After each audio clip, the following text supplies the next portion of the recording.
tudo bem com vocês? Espero que estejam todos muito bem.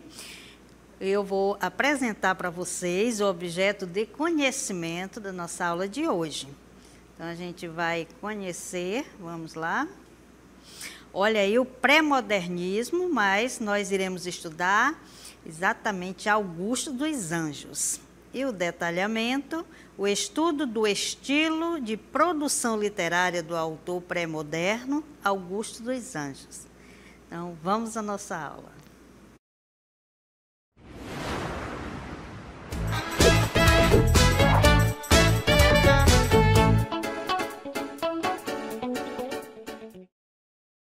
Então, como eu falei para vocês, o autor da nossa aula de hoje, né, que nós iremos estudar, é Augusto dos Anjos. E vamos conversar assistindo a um vídeo, né, que fala sobre o referido autor. Então, vamos assistir. Augusto dos Anjos, 1884-1914. Nasceu no interior da Paraíba. Formou-se em Direito, mas nunca atuou nessa área, começando logo a lecionar na capital. Depois de se casar, passou a viver no Rio de Janeiro e lá continuou sua carreira como professor, até que, por indicação, assumiu o cargo de diretor de um grupo escolar de Leopoldina, Minas Gerais. Pouco tempo depois, veio a falecer devido à pneumonia, aos 30 anos. É autor de apenas um livro de poemas, Eu, publicado em 1912, obra de destaque pela originalidade de seu tom e pela diversidade de temas. Na época, registraram-se opiniões divergentes sobre sua poesia. Era especialmente original ou vulgar e mórbida? O fato é que a poesia de Augusto dos Anjos resiste às rotulações. Estudos mais recentes apontam os versos da obra Eu como modernos pela fusão de vários elementos literários e pelo desejo neles expresso de romper com o conformismo das convenções poéticas. Então, olha, agora que vocês conheceram um pouco sobre o autor, né, e agora vamos apresentar um pouco da estrutura da obra deste livro Eu, né, que vem carregada de sentimentos, de emoções, né, toda a carga emocional. O título do livro sugere intimismo e profundidade psicológica. Os poemas, vestidos de linguagem metafórica, retratam o interior de um homem incomum, fadado a sofrer. Então, isso, né, tudo que vocês irão ver neste livro, né, está realmente ligado ao interior deste autor. O processo de interiorização. O mundo exterior era, para Augusto dos Anjos, um caos completo. Ao seu redor via a matéria putrefata, o lado degenerado da vida, com sombras, vermes, cadáveres, urubus, cemitérios. Então, tudo isso está relacionado à sua obra. O conteúdo do livro Eu, único publicado em vida por Augusto dos Anjos, contém 58 poemas, com 42 sonetos e 16 poemas longos. Então, é isso aí, né? Vocês observaram, né, um pouco da estrutura do livro. Se quiserem conhecer melhor, procurem nesta obra, que agora a gente vai conhecer mais alguns aspectos relacionados a este livro, né? Agora, por exemplo, vamos ver o estilo de época.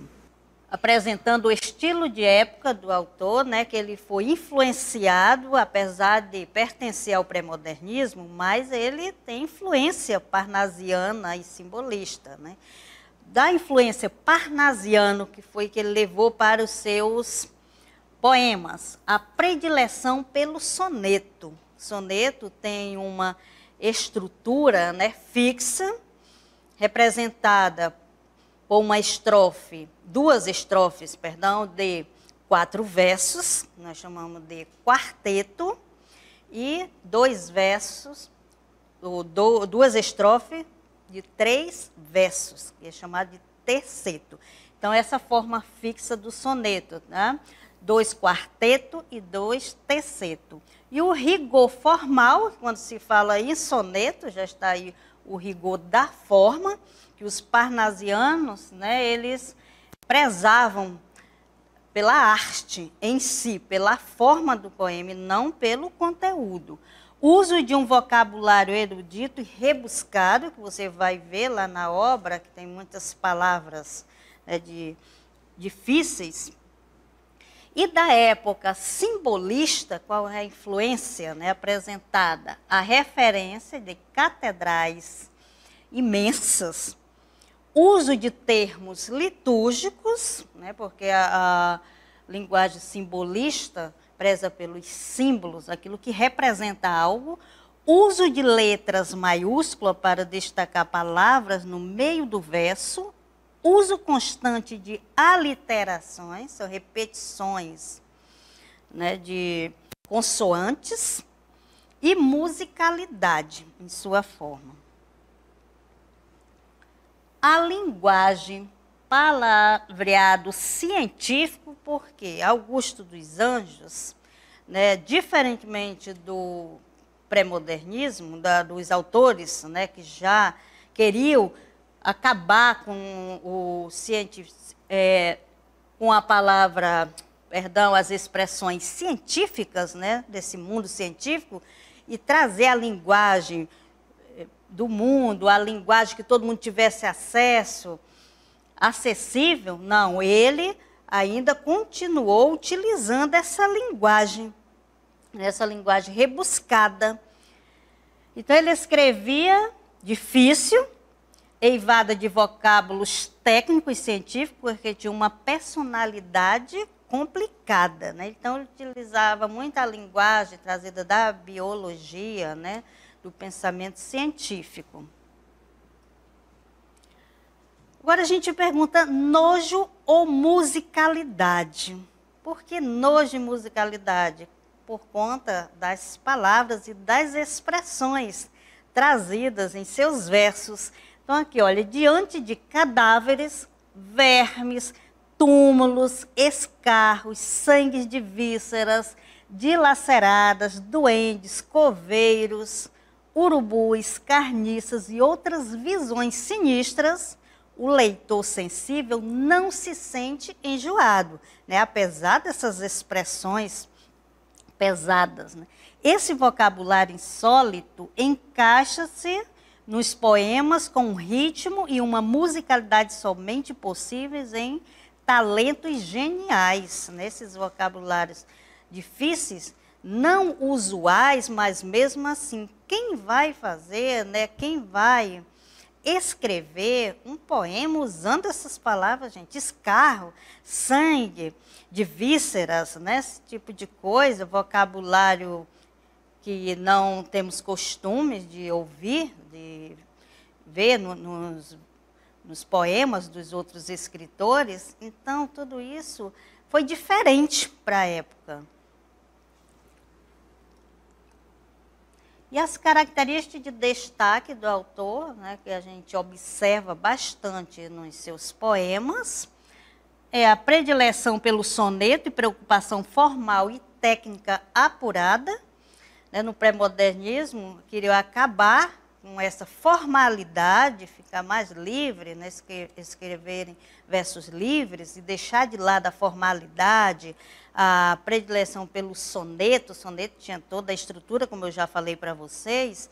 Então, não é característica, né, do pré-modernismo em si, mas é porque ele sofreu essas influências. Ele era diferente, na verdade, né? Só pelas suas temáticas, a gente vai ver as ideias que ele traz dentro dos poemas, muito diferente dos demais, né? A linguagem corrosiva, a escolha por temas poéticos nunca antes abordados, emprestado da ciência. Você vai ver muito carbono, amoníaco, né, nos versos dele, muito diferente daqueles temas, né? Amor, solidão, tristeza, que costuma se escrever. Poemas com atmosfera de sonho, imagens sugestivas e certa musicalidade também são características do seu trabalho. E a temática? Você já conheceu um pouco do Augusto dos Anjos, as características. Então, o que é que você espera da temática do seu trabalho, né, que está lá nos seus poemas do livro Eu, né, como fala, Eu. né, gente? Tudo está relacionado à pessoa dele, né? Então, a temática principal, né? Então, temos aqui pessimismo. Nota-se, né, pelas características, que é uma pessoa extremamente pessimista. Negativismo, descrença na solidariedade, não acredita nas pessoas, né, na solidariedade humana. Aversão ao perdão das ofensas, não acredita que possa existir o perdão. Teor autobiográfico, pelo livro, dá para você, né, já pensar que há uma autobiografia ali, porque o nome se chama Eu, né? Então, ele escreveu sobre ele, sobre os seus sentimentos, sobre o que ele sentia. Espécie de autobiografia psicológica. Então, o que é que ele faz, né? O que é que ele escreve? Medo de ficar cego. A própria magreza também lhe incomodava bastante. Lembrança obsessiva da morte do pai. A alusão ao desajuste mental da mãe. Então, a gente percebe, né, que era uma família bastante desestruturada, né? O desejo de morte. Isso aí é uma temática muito presente, né, nos seus trabalhos. O desejo de aniquilamento, de morte, de suicídio. Então, gente, era um autor, né, que vivia numa solidão eterna. Tudo era negro, tudo era triste, tudo ao seu redor, não tinha nada que lhe chamasse a atenção para o lado positivo, pelo que se nota.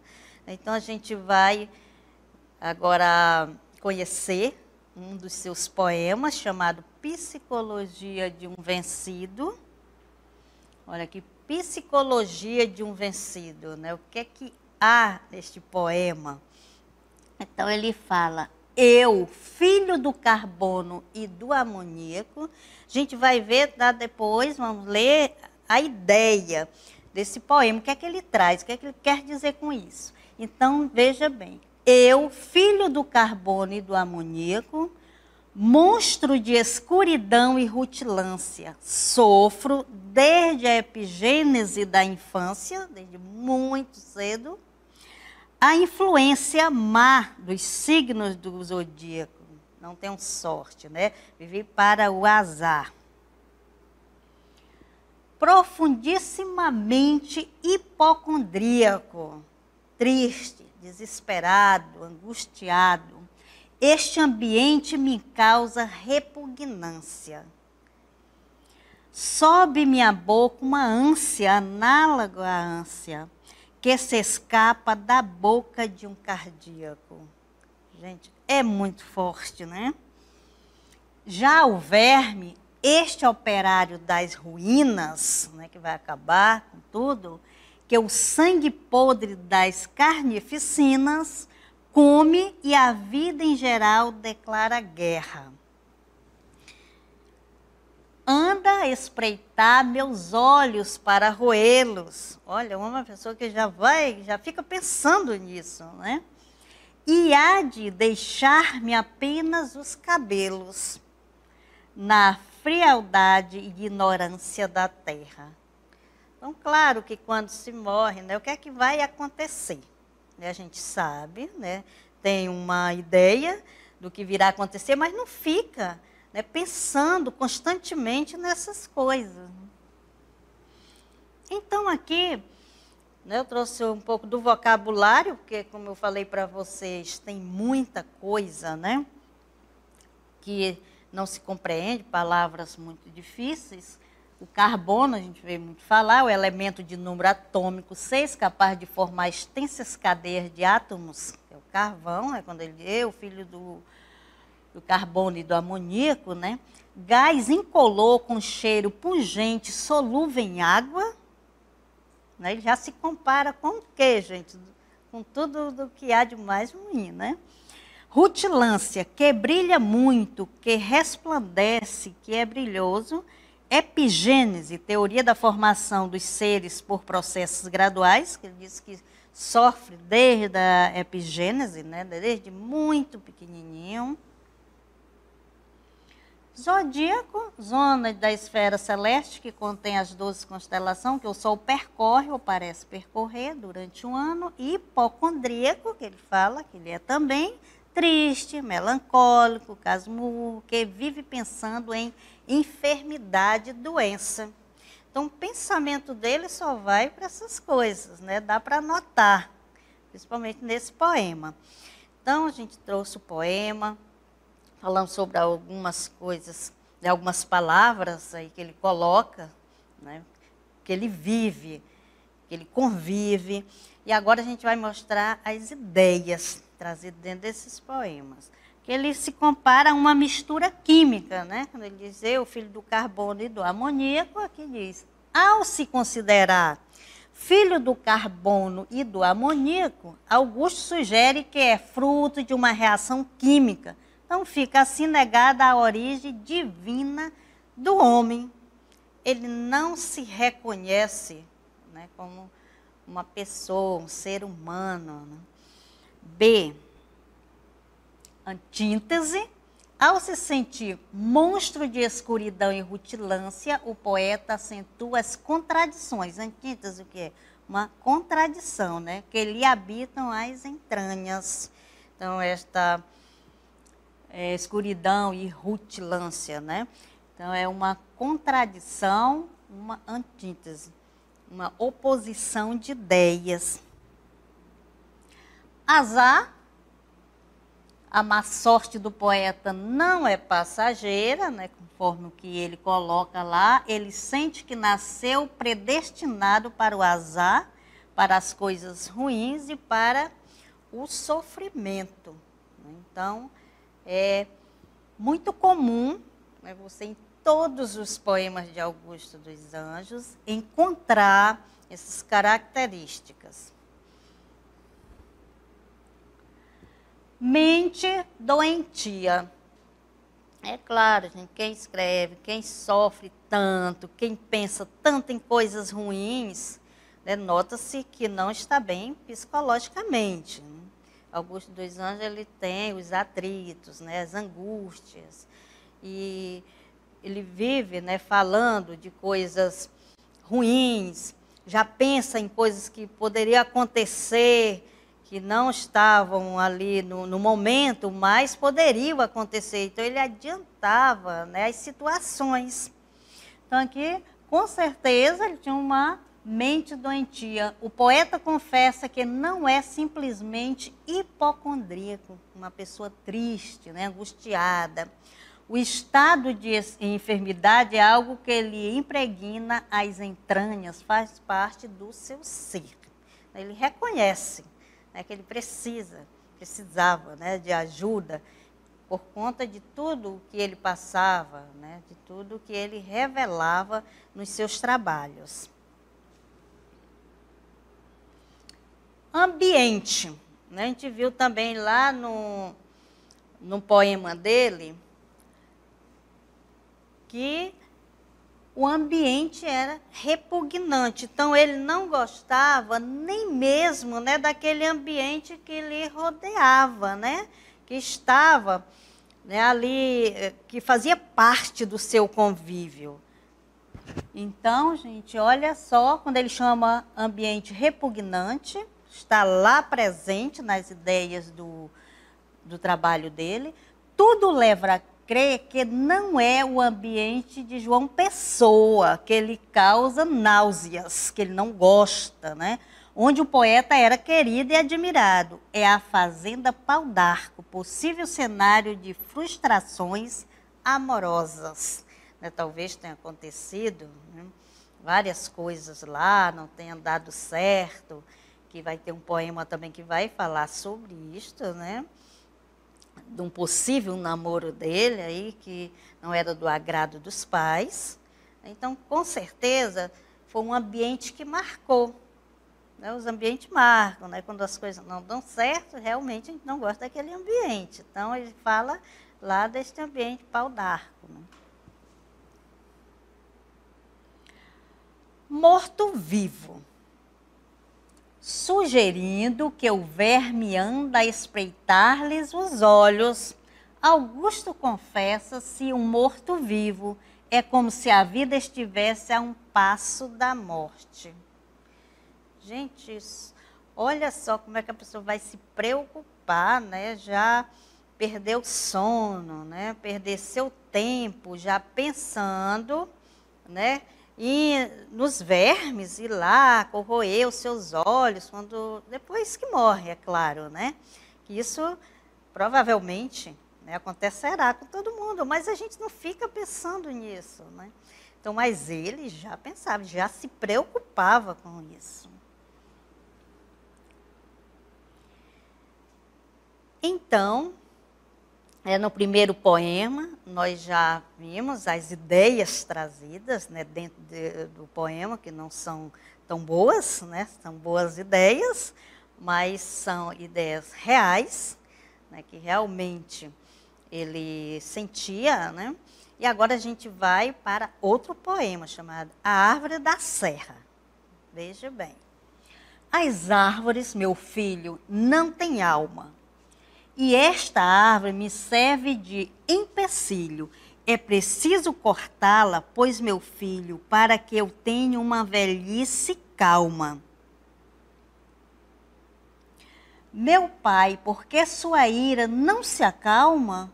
Não vê que eu em tudo existe o mesmo brilho? Deus pôs alma nos cedros, num juquilho. Esta árvore, meu pai, possui minha alma. O moço triste se abraçou com o tronco e nunca mais se levantou da terra. Então, nós temos aqui um vocabulário também, né, empecilho, aquilo que impedimento, né, que está ali lhe atrapalhando, né, um obstáculo. Cedro, árvore de grande porte, que fornece madeira de lei própria para marcenaria, né, uma madeira forte. Junquilho, erva ornamental, né, bem mais branda do que o cedro, né. Rogativa, súplica, pedido, bronco, rude, rústico, inculto, ignorante.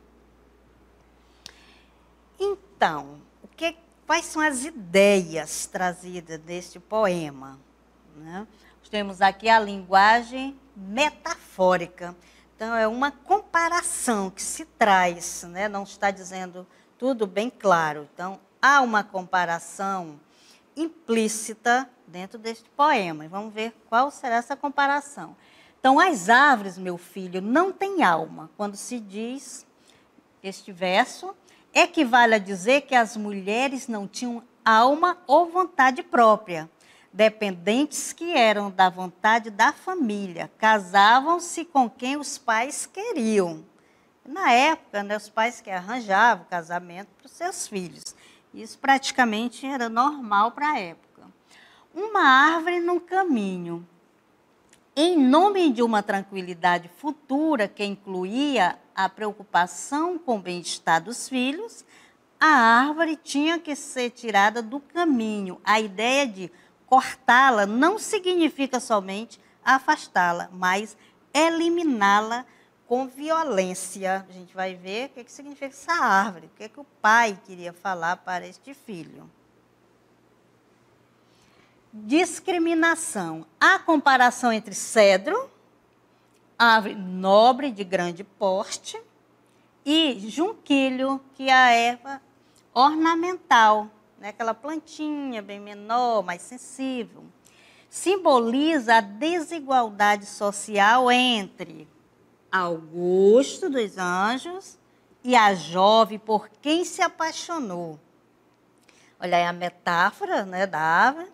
Então, Augusto é o forte, né, que tinha dinheiro, e a jovem, né, não tinha tanto dinheiro assim, era uma pessoa humilde. Então, há a diferença aqui do cedro e da erva ornamental, né?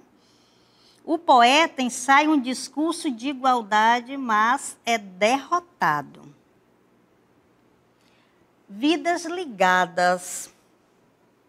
Então, o poeta já entregara a própria alma à namorada, árvore da serra. Não mate a árvore, pai, para que eu viva. Então, o pai, é claro, queria tirar a árvore, quem era? A moça, a namorada, queria tirar ela do caminho. Ele pediu, não mate a árvore, para ele viver. Né? Então, se ele tirasse a namorada do caminho, ele não queria mais viver. Então, veja, por que ele não gostava lá daquele lugar? Né? Tudo isso foi marcado, né, por essa desilusão amorosa. E dentro disso tinha um cenário, né? Outra ideia que traz o poema, onde tudo aconteceu.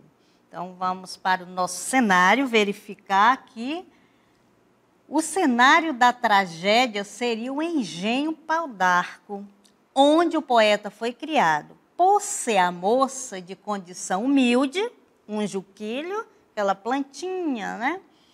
Entre cedros, o rapaz com muito dinheiro, com mais poder.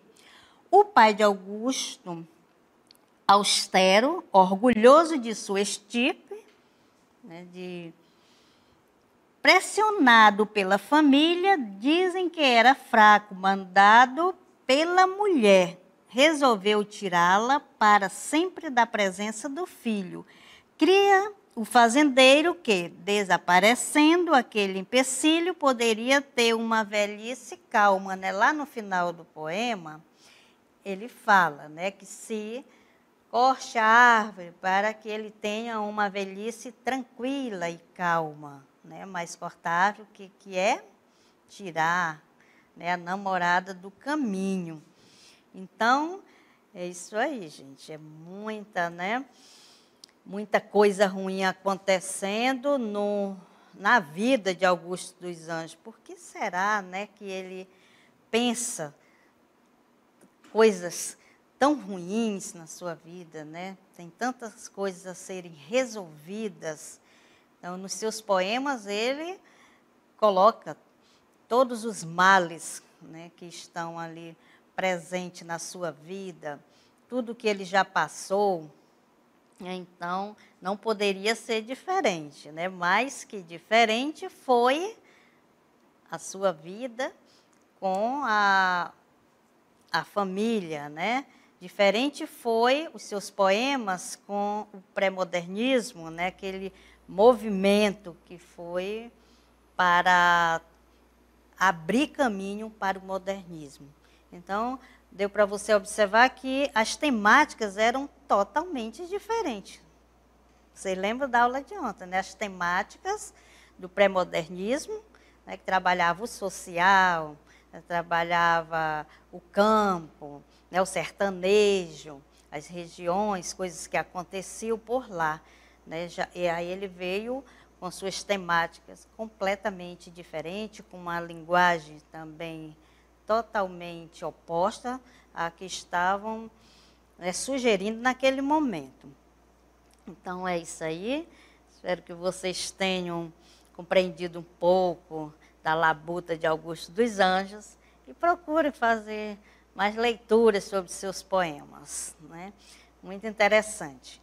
Então, espero que vocês tenham compreendido toda a sua temática, suas características, e conhecido um pouco da vida dele.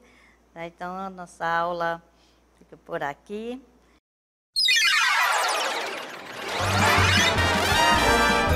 A sua aula continua no próximo vídeo.